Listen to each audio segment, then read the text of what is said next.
Assalamualaikum warahmatullahi wabarakatuh. Selamat malam. Perkenalkan kami dari kelompok 2, tim PPK Ormawa di Desa Serasa, Kecamatan Pemayung dengan mata kuliah Pemasaran Agribisnis dan dosen pengampu Profesor Dr. Andus Insinyur Ira Wahyuni MP dan Dr. Andus Insinyur Endi Efran SPMSI. Baiklah, kami akan mempresentasikan hasil kerja kami mengenai wawancara petani yang ada di Desa Serasa. Dengan anggota, yang pertama ada Anggita Larasati dengan NIM D1B021165 dan kemudian ada Windy Nadia Faradila dengan NIM D1B021170 dan saya sendiri Putri Patrezia dengan NIM D1B021171. Mungkin lanjut saja ke pemaparan materi yang akan disampaikan oleh teman saya, Windy Nadia Faradila. Kepada Windy, dipersilahkan.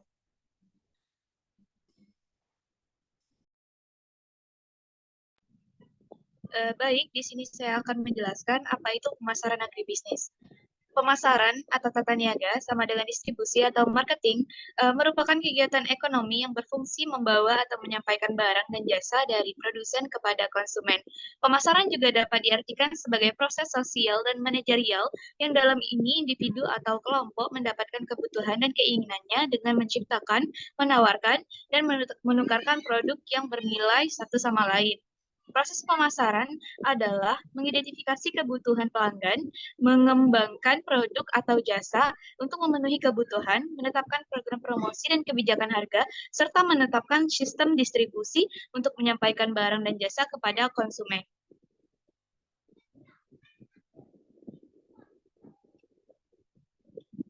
Selanjutnya, ada konsep pemasaran.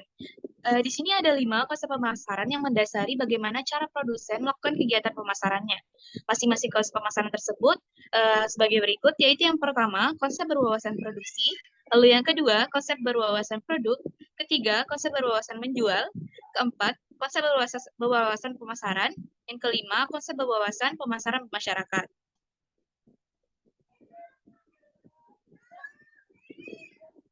Untuk yang pertama, marilah kita bahas mengenai konsep berwawasan produksi. Konsep ini merupakan konsep tertua yang berpendapat bahwa konsumen akan memilih produk yang mudah didapat dan murah harganya. Pusat perhatian produsen ditujukan untuk mencapai efisiensi produk yang tinggi, serta cakupan distribusi yang luas. Anggapan bahwa konsumen akan memilih produk yang mudah didapat dan murah akan benar dalam dua situasi. Yang pertama, permintaan barang melebihi penawaran, yang dalam hal ini konsumen ingin mendapatkan barang tanpa memperhatikan keadaan detailnya, dan pemasok barang akan memusatkan perhatiannya pada peningkatan produksi. Yang kedua, ada biaya produk. Biaya produk tersebut memiliki harga tinggi dan harus diturunkan dengan peningkatan produktivitas atau memperluas pasar. Selanjutnya akan dilanjutkan oleh teman saya. Saya persilakan.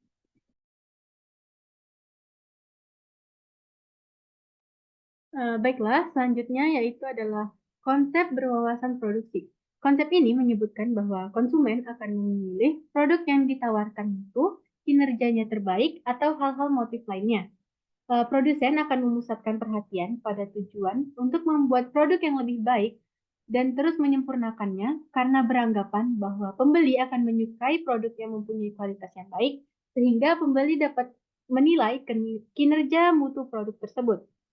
Produsen yang menganut konsep berwawasan produk dapat sering merancang produk tanpa memasukkan dari konsumen.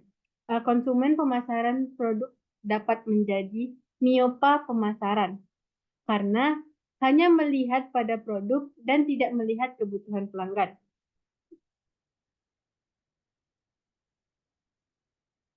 Selanjutnya, yang ketiga ada konsep berwawasan menjual. Konsep ini banyak dilakukan manakala produsen kelebihan kapasitas. Target tujuannya adalah menjual apa yang diproduksikan, bukan pada memproduksi apa yang dibutuhkan pasar. Pada industri modern, kapasitas produksi berkembang sedemikian rupa sehingga sebagian besar pasar adalah pasar pembeli yang lebih berkuasa dan penjual harus lebih berusaha keras untuk mendapatkan pelanggan. Lalu ada Konsep berwawasan pemasaran. Konsep berwawasan pemasaran ini berpendapat bahwa kunci untuk mencapai tujuan terdiri dari penentuan kebutuhan dan keinginan pasar sasaran, serta memberikan kepuasan yang diinginkan secara lebih efektif dan efisien daripada saingannya. Konsep berwawasan pemasaran bersandar kepada 4 pilar, yaitu yang pertama adalah pilar sasaran, pilar kebutuhan konsumen, pemasaran yang terkoordinir, dan keuntungan.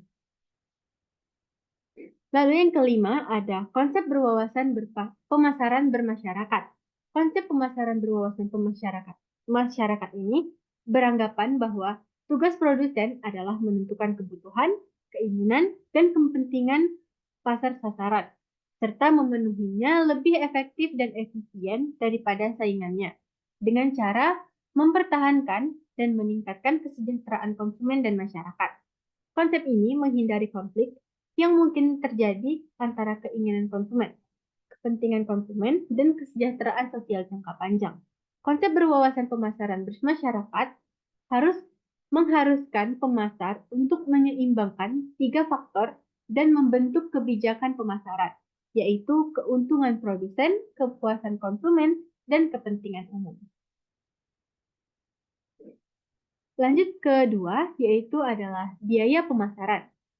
Margin pemasaran atau marketing margin adalah harga yang dibiayai oleh konsumen dikurangi dengan harga yang diterima produsen.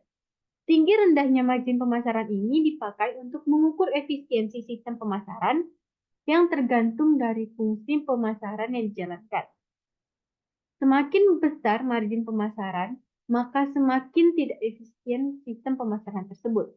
Margin pemasaran ini menjadi tinggi akibat bagian yang diterima petani produsen atau farmer share menjadi kecil. Hal ini sangat tidak menggairahkan produsen untuk melakukan produksi. Selanjutnya akan dibacakan oleh pembaca ketiga, yaitu Putri Patricia. Dipersilakan. Baiklah, selanjutnya itu adalah fungsi pemasaran. Nah, fungsi pemasaran itu merupakan proses yang teratur dan berubah sepanjang waktu manakala situasi berubah. Yang pertama itu adalah fungsi pertukaran atau exchange motion.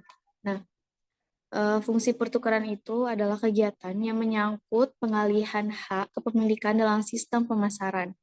Pihak-pihak yang terlibat dalam fungsi ini adalah pedagang atau broker dan agen yang mendapatkan komisi karena mempertemukan kembali pembeli dan penjual, serta menerima imbalan atas jasa yang dilakukan. Penetapan harga merupakan bagian dari kegiatan fungsi pertukaran dengan mempertimbangkan bentuk pasar dan persaingan yang mungkin akan terjadi. Yang kedua itu adalah fungsi fisik. Fungsi pemasaran mengusahakan agar pembeli memperoleh barang atau jasa yang diinginkan pada tempat, waktu, bentuk, dan harga yang tepat dengan jalan menaikkan. Kegunaan tempat atau place utility, yaitu mengusahakan barang dan jasa dari daerah produksi ke daerah konsumsi. Kemudian ada menaikkan kegiatan waktu atau time utility, yaitu mengusahakan barang dan jasa dari waktu yang belum diperlukan ke waktu yang diperlukan, atau dari waktu panen ke waktu penceklik. Kemudian ada menaikkan kegunaan bentuk from utility, yaitu mengusahakan barang dan jasa dari bentuk semula ke bentuk yang lebih diinginkan.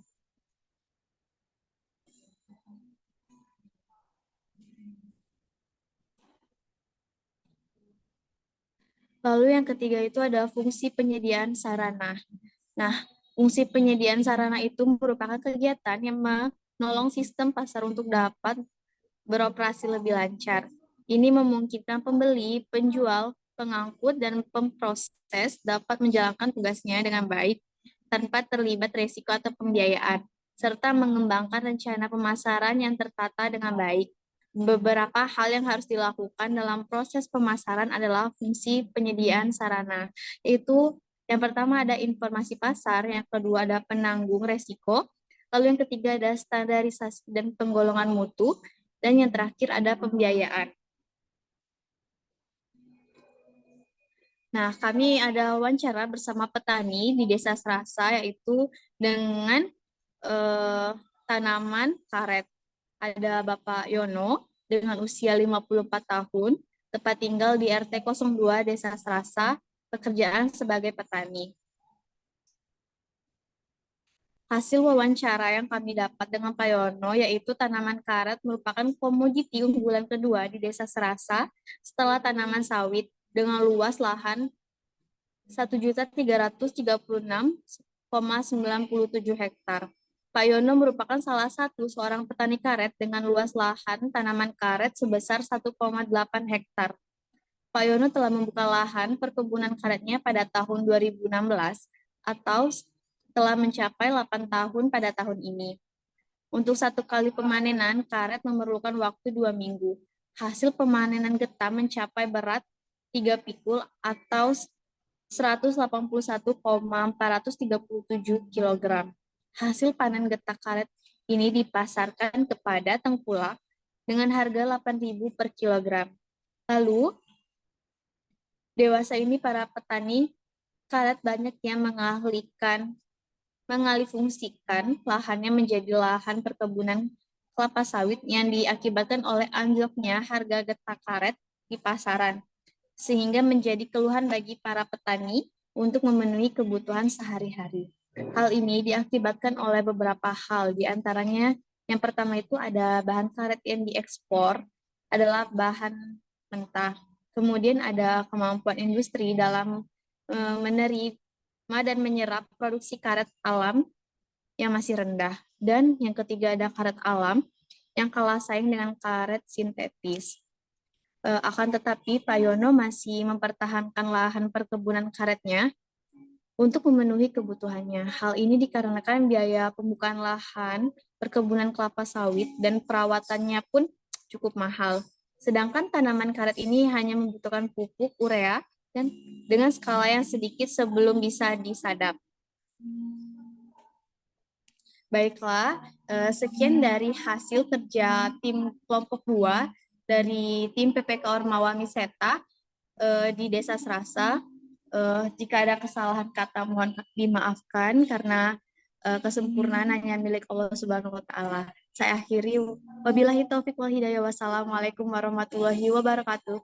Terima kasih. Waalaikumsalam warahmatullahi wabarakatuh.